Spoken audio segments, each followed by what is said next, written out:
মুসলমান, এক ভাগ ভালোবাসার বিন্দু পরিমাণ আমি পাইলাম, এক ভাগ ভালোবাসার বিন্দু পরিমাণ আপনি পাইলেন। বিড়াল যত প্রাণীকুল, যত সৃষ্টি জগৎ আছে সবগুলোর মধ্যে ভালোবাসা দিয়েছেন কে? আরো জোরে বলেন, ভালোবাসা দিয়েছেন কে?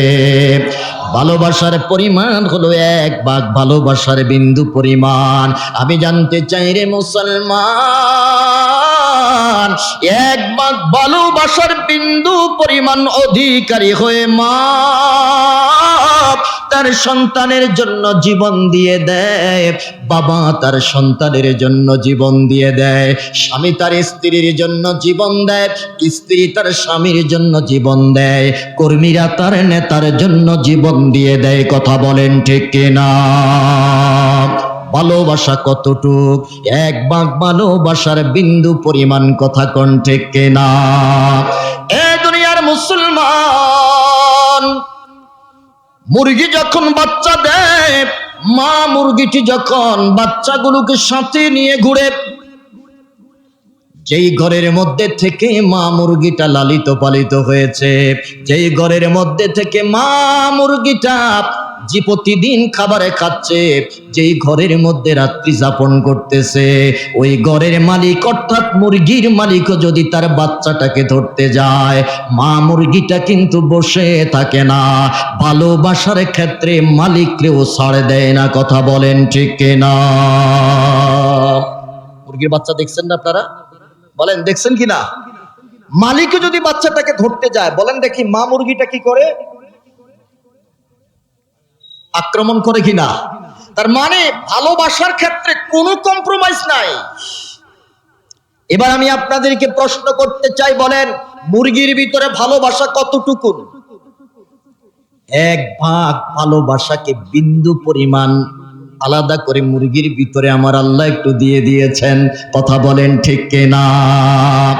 যদি আকাশের চিল অথবা আকাশের কাক ওই মুরগির বাচ্চার উপরে যদি ঝাঁপ দেয়, আক্রমণ করে, মা মুরগিটা নিজের জীবনের কথা ভুলে যায়, নিজের জীবনের কথা ভুলে গিয়ে ভালোবাসার টানে ওই বাজ পাখি অথবা চিল পাখি অথবা কাক পাখির পিছনে পিছনে দৌড়াইতে থাকে, যতক্ষণ পর্যন্ত না নিজের বাচ্চাটাকে ছিনিয়ে আনতে পারে। চিল্লায়া বলেন ঠিক কিনা?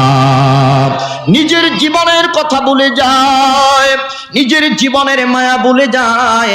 এরে মুসলমান, আমি জানতে চাই, বলেন দেখি ভালোবাসা কতটুক? এক ভাগ ভালোবাসার বিন্দু পরিমাণ। কথা বলেন ঠিক কিনা? এই বিন্দু পরিমাণ ভালোবাসার পাওয়ার যদি এতটুকু হয় যে মানুষ নিজের কথা ভুলে যায়, নিজের মায়া ভুলে যায়, অপরের জন্য জীবন দিয়ে দেয়। এবার আমি জানতে চাই, বলেন দেখি আল্লাহর কাছে কতটুকুন ভালোবাসা আছে? জোরে বলেন কত ভাগ? 99 ভাগ ভালোবাসা আল্লাহর কাছে। আমার আল্লাহ ডাক দেয়া বলে, বান্দা এক ভাগ ভালোবাসার তাড়নায় তোমরা একে অপরের জন্য জীবন দিয়ে দাও। এক ভাগ ভালোবাসার পাওয়ার যদি এতটুকুন হয় রে বান্দা, আমি মাওলায়ে পাকের কাছে 99 ভাগ ভালোবাসা আছে। এবার প্রমাণ করো, এবার বুঝো আমি মাওলার ভালোবাসার পাওয়ার তোমার প্রতি কত বেশি। এরে বান্দা, তোমার মা তোমাকে ভালোবাসা দেয় এক ভাগ ভালোবাসার বিন্দু পরিমাণ দিয়ে, তোমার বাবা তোমাকে ভালোবাসে এক ভাগ ভালোবাসার বিন্দু পরিমাণ দিয়ে, তোমার সন্তান তোমাকে মহব্বত করে এক ভাগ ভালোবাসার বিন্দু পরিমাণ দিয়ে, আর আমি আল্লাহ, আমি রহমানুর রহিম তোমাকে ভালোবাসি 99 ভাগ ভালোবাসা দিয়ে। চিল্লায়া কোন আল্লাহু আকবার। আরো জোরে বলেন আল্লাহু আকবার। আমার আল্লাহ বলেন আমাদেরকে ভালোবাসেন কম না বেশি? জোরে বলেন কম না বেশি? যেই ভালোবাসা পৃথিবীর কেউ দিতে পারবে না, যেই ভালোবাসা পৃথিবীর মানুষ কোনোদিন আমাকে দিতে পারবে না। কথা কোন ঠিক কিনা? আপনি অবাক হয়ে যাবেন, আপনি এখনো মায়ের পেটে, আমিও এখনো মায়ের পেটে, এখনো দুনিয়াতে আসি নাই। 4 মাস 5 মাস 6 মাস আগে আমার আল্লাহ মায়ের বুকের মধ্যে আমার জন্য ইনটেক খাবারের ব্যবস্থা করেছেন। কথা কোন ঠিক কিনা? আল্লাহু আকবার বলেন। আমার আল্লাহ ডাক দিয়া বলে, বান্দা তুই মায়ের পেটে একটা জমাট রক্ত ছিলি, এটাকে আমি গোশত পিণ্ডে পরিণত করলাম, এটার ভিতরে রূহ দিলাম, তিলে তিলে করে 10টা মাস ধরে তোর বডিটা আমি সাজাইলাম রে বান্দা। তোর চেহারার মধ্যে দুনিয়ার কাউকে হাত লাগাইতে দেই নাই, তোর চেহারার মধ্যে কোনো ফেরেশতার হাত আমি লাগাইতে দেই নাই। এরে বান্দা বড় দয়া করে বড় মায়া করে আমি আল্লাহ ডিজাইনার হয়ে তোর চেহারাটা আমি সাজাইছি। চিল্লায়া বলেন আল্লাহু আকবার। এরে বান্দা তোর বডির ভিতরে যেদিন আমি রূহ দিয়েছিলাম তোর মায়ের খবর ছিল না। যেই মায়ের জন্য তুই জীবন দিতে প্রস্তুত, তোর মাও তোর জন্য জীবন দিতে প্রস্তুত। তোর রূহ যেদিন আমি তোর ভিতরে দিলাম সেদিন তোর মায়ের খবর ছিল না, তোর বাবার খবর ছিল না, মসজিদের ইমামের কোনো খবর ছিল না, সমাজপতিদের কোনো খবর ছিল না, যেই নেতার স্লোগান দাও ওই নেতারও কোনো খবর ছিল না। আমি আল্লাহ বড় মায়া করে ভালোবাসা দিয়ে তোরে পৃথিবীর অমূল্য একটা সম্পদ তোর ভিতরে সেট করে দিয়েছি। চিল্লায়া কোন সুবহানাল্লাহ বলেন, বলেন আল্লাহু আকবার বলেন। এটার নাম হলো রূহ, এটার নাম হলো জীবন। আজ পর্যন্ত পৃথিবীর কোনো মার্কেটে জীবন কিনতে পাওয়া যায় না। কথা বলেন ঠিক কিনা? আপনাদের সিলেটে মনে হয় এই জীবনটা কিনতে পাওয়া যায়। বলেন, বলেন পাওয়া যায়? বাংলাদেশের কোন শপিং মলে এই জীবনটা কিনতে পাওয়া যায়। পৃথিবীর কোনো মার্কেটে জীবন নামক নিয়ামতটা কিনতে পাওয়া যায় না। পৃথিবীর কোনো মানুষ এটাকে বানাইতেও পারে না। পৃথিবীর কোনো মানুষ এটাকে কোনোদিন আঁকড়েও ধরতে পারে না। পৃথিবীর কোন পাওয়ারফুল ম্যান, কোন পাওয়ারফুল নেতা এই জীবনের উপরে খবরদারিতাও চালাইতে পারে না। চিল্লায়া বলেন ঠিক কিনা? এবারে বলেন জীবনের মালিক কে? আরো জোরে বলেন জীবনের মালিক কে? আমার আল্লাহ ডাক দে বলে, বান্দা 99 ভাগ ভালোবাসা দিয়ে আমি তোমাকে এত বড় একটা নিয়ামত দিলাম, যেই নিয়ামত পৃথিবীর কোনো মার্কেটে পাওয়া যায় না, যেই নিয়ামতের উপরে পৃথিবীর কোনো খবরদারিতা চলে না। আওয়াজ করে বলেন এই জীবনের উপরে খবরদারিতা চলে কার? আরো জোরে বলেন কার? অশেষ অসীমানুপম হৃদয় সুষমা তুমি, তুমি প্রিয়তম। অশেষ অসীম অনুপম হৃদয় সুষমা তুমি, তুমি প্রিয়তম। প্রেমের আকাশে তুমি, প্রেমের আকাশে তুমি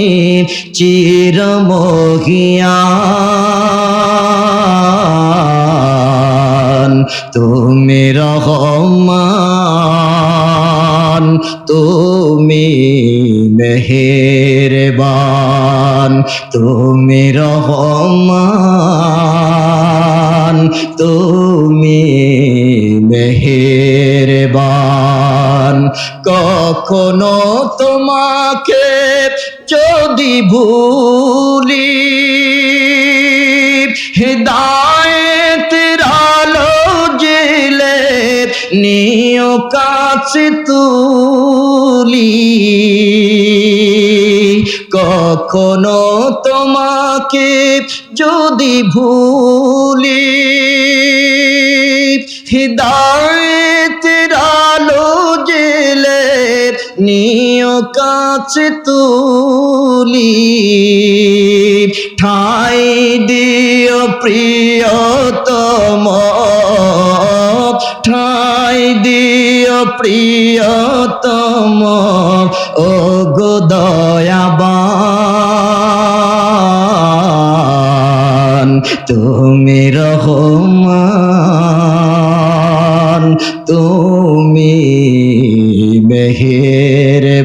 রহমান, তুমি রহমান,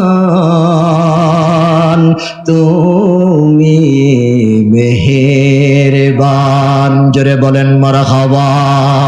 ইরি বান্দা, আমার আল্লাহ ডাক দিয়া বলেন 99 ভাগ ভালোবাসা দিয়ে আমি তোরে এত মায়া করে এত যতন করে পৃথিবীতে এই জীবনে তোরে লালন পালন করতেছি রে বান্দা।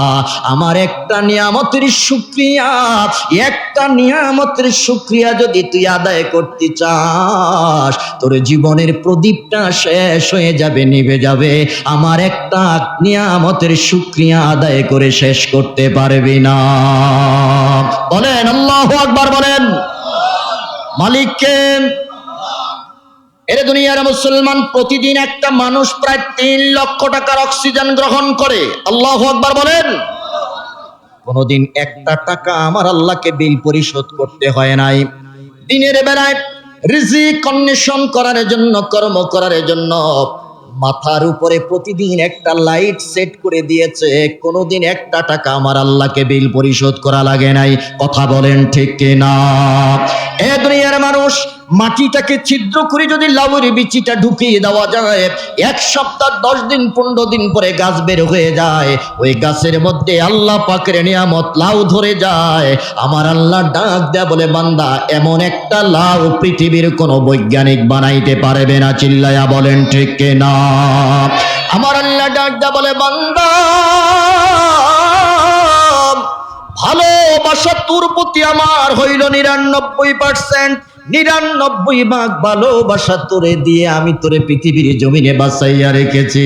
এরে বান্দা, শুধুমাত্র কেবলমাত্র আমাকে 5 ওয়াক্ত নামাজে সেজদা দিবি, রমজান মাসের রোজা রাখবি, আর হজ ফরজ হলে হজ করবি, যাকাত যদি ওয়াজিব হয়ে যায় যাকাত দিবি। আমি মাওলায় পাকের বিধান হলো হালাল ভাবে জীবন যাপন করবি। এটাই তোর কাছে আমার একমাত্র চাওয়া। কথা বলেন ঠিক কিনা? এই হাদিস যেদিন নবী বয়ান করতেছেন, নবীজির সামনে বসে থাকা একজন মহিলা ডাক দেয়া বলে, নবী আমার একটা প্রশ্ন গো নবী। রহমাতুল্লিল আলামিন ডাক দেয়া বলে, মা কি বলতে চাও তাড়াতাড়ি বলো। বলে যে ইয়া রাসূলুল্লাহ, আমার কোলের মধ্যে যে সন্তানটা দেখতে পাচ্ছেন, এই সন্তানটাকে যদি আপনি অনুমতি দেন আমি চুলার ভিতরে ঢুকায় দেব, আগুনের মধ্যে নিক্ষেপ করে জ্বালিয়ে পুড়িয়ে ছাই করে দেব। নবী আমার ডাক দেয়া বলে, মা সত্যিকারের মা যদি তুমি দাবি করো, তাহলে নিজের সন্তানকে কেউ কোনোদিন এইভাবে আগুনে জ্বালাইতে পারে না। কথা বলেন ঠিক কিনা? পারবে? যারা বলেন পারবে? নিজের সন্তানকে কেউ এইভাবে জ্বালাইতে পারবে? নবী আমার ডাক দেয়া বলে, আমার জবাব দাও, অন্যায়টা কি? বলে অন্যায়টা হলো এই, রাতের বেলা ঘুমাইতে পারি না, সারা রাত কান্না করে, দিনের বেলায় কর্ম করতে পারি না, সারা দিন সে কান্না করে। ইয়া রাসূলুল্লাহ, নবী গো ঠিক মতো রান্না করতে পারি না তার কান্নার কারণে। নবী গো স্বামী আমার উপরে অত্যাচার করে, শ্বশুর শাশুড়ি আমার উপরে নির্যাতনের স্টিম রোলার চালায়। ইয়া রাসূলুল্লাহ, নবী আর সহ্য করতে পারি না, আপনি শুধু অনুমতি দেন, অনুমতি দিলে সন্তানটার জীবন আমি এখানে শেষ করে দেব। নবী আমার ডাক দেয়া বলে, মা আমি অনুমতি দিতে পারি না, তার আগে যেই কথাটা তোমাকে শুনাইতে চাই, সত্যিকারের মা কোনোদিন সন্তানরে এইভাবে মারতে পারে না। কথা কোন ঠিক কিনা? আমার কেন যেন মনে হচ্ছে তুমি সত্যিকারের মা নয়। মহিলাটা ডাক দেয়া বলে, নবী সত্যিকারের মা আমি, 10 মাস তাকে পেটে ধারণ করেছি। ইয়া রাসূলুল্লাহ, নবী গো এখনো তাকে দুধ পান করাচ্ছি গো নবী। বলে যে না, সত্যিকারের মা তার সন্তানকে এইভাবে মারতে পারে না। এবারে মহিলা ডাক দেয়া বলে, নবী তাহলে আমার একটা প্রশ্নের জবাব দেন গো নবী। বলে যে কি? বলে যে ইয়া রাসূলুল্লাহ, এক ভাগ ভালোবাসার বিন্দু পরিমাণ অধিকারে নিয়ে আমি মা, এই ভালোবাসার তোড়ে, এই ভালোবাসার তাড়নায় থাকার কারণে আমার আল্লাহ এই 99 ভাগ ভালোবাসা দিয়ে কিভাবে তার আদরের বান্দাদেরকে জাহান্নামের আগুনে ফেলবে আমারে বুঝে আসে না।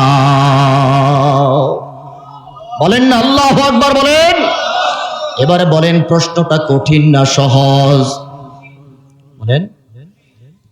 এক ভাগ ভালোবাসার বিন্দু পরিমাণ অধিকারী নিয়ে আমি মা, এটার কারণে যদি আমি আমার সন্তানকে আগুনে ফেলতে না পারি, যেই মাওলায় পাক ৯৯ ভাগ ভালোবাসা, আমসাকা ইনদাহু ৯৯ জুজআ, ৯৯ ভাগ ভালোবাসা যে মাওলা নিজের কাছে রেখে দিয়েছেন, ওই ৯৯ ভাগ ভালোবাসার মালিক কিভাবে তার বান্দাদেরকে জাহান্নামের আগুনে নিক্ষেপ করবে, এটা আমার বুঝে আসে না। আল্লাহু আকবার বলে। ইন্নাল্লাযীনা আমানু ওয়া আমিলুস সালিহাতি লাহুম জান্নাতুন তাজরি মিন তাহতিহাল আনহার। জোরে জোরে বলেন আল্লাহু আকবার।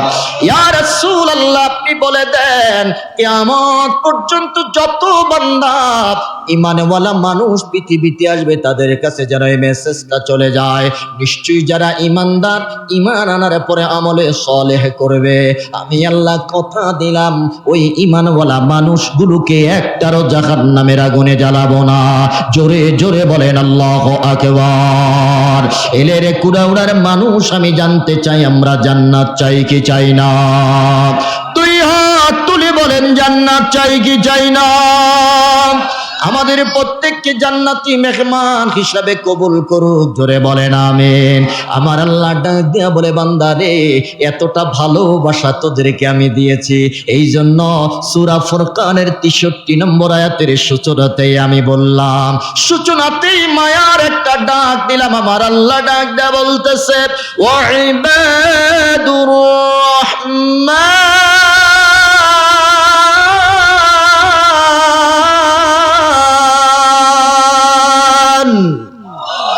রব্বি কারীম ডাক দেয়া বলে, সূচনাতে আমি মায়ার একটা ডাক দিলাম।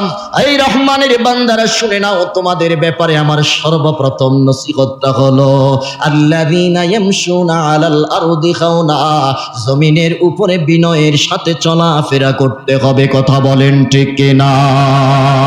বলেন, রহমানের বান্দারা বিনয়ী হবে না উগ্র হবে? যারা বলেন। এই চরিত্রটা আমাদের মধ্যে খুব অভাব। এই চরিত্রটা যদি আমাদের মধ্যে থাকতো, আমার মনে হয় বাংলাদেশে কোনো মারামারি আর কাটাকাটি হতো না। কথা কোন ঠিক কিনা? আমাদের চরিত্র হলো একটা দিলে আমরা 10টা দেই, কারো সাথে মারামারি করতে পারবে না। রহমানের বান্দারা হিংসাত্মকমূলক কোনো কথা বলতে পারবে না। রহমানের বান্দারা পৃথিবীর জমিনের মধ্যে বিনয় আর নম্রতার সাথে, নমনীয়তার সাথে চলবে। চিল্লায়া কোন সুবহানাল্লাহ। কেউ আঘাত করলেও প্রতিঘাত দেওয়া যাবে না। পারবেন ইনশাআল্লাহ? একটা উদাহরণ নিয়ে যান কিভাবে আমাদের জীবনটা চলবে। তায়েফের ময়দানে রাহমাতুল লিল আলামিন যখন হক কথা বলতে গেলেন, কালিমার দাওয়াত দিতে যখন গেলেন, আল্লাহর নবীকে তায়েফের মানুষগুলো পাথর দিয়ে বরণ করেছে। আল্লাহর নবীকে ফুলেল শুভেচ্ছা দেয় নাই, রাহমাতুল লিল আলামিন নবীকে বুকে টেনে নেয় নাই, বরং তায়েফের প্রত্যেকটা মানুষ পাথর মেরে নবীকে জর্জরিত করেছে। চিল্লায়া বলেন ঠিক কিনা? জিবরিল আমিন ডাক দেয়া বলে, নবী, আল্লাহ রব্বুল আলামিন পাহাড় নিয়ন্ত্রণকারী ফেরেশতা আমার সাথে দিয়েছে, আর বলে দিয়েছে, নবী গো, আপনি যদি অনুমতি দেন, তায়েফের প্রত্যেকটা মানুষকে পাহাড়ের নিচে চাপা দিয়ে শেষ করে দিবে। তায়েফের পাহাড়গুলোকে উপরে তুলে ধরবে, তায়েফের মানুষগুলোকে পাহাড়ের নিচে রেখে জীবনের জন্য শেষ করে দিবে। নবী, আপনি শুধু অনুমতি দেন। আমার নবী ডাক দিয়া বললেন, রে জিবরাইল, আমি তো পৃথিবীতে ভাঙতে আসি নাই, আমি পৃথিবীতে জোড়া লাগানোর জন্য এসেছি। চিল্লায়া কোন আল্লাহু আকবার। আমি তো ভাঙতে আসি নাই, আমি পৃথিবীতে গড়ার জন্য এসেছি। এরে জিবরিল, আমার আল্লাহ বলেছেন, ইন্নাকা লাআলা খুলুকিন আযীম, আমাকে আযীম চরিত্র দিয়েছে রে জিবরাইল। আযীম চরিত্রের মানুষ কোনোদিন প্রতিশোধ নিতে পারে না। চিল্লায়া কন্যা ঠিক কিনা? কষ্ট হচ্ছে আপনাদের? চলবে কিছু সময়। আমার বন্ধুরা, আমার বাবারা, রাহমাতুল লিল আলামিন ডাক দেয়া বলে, জিবরিল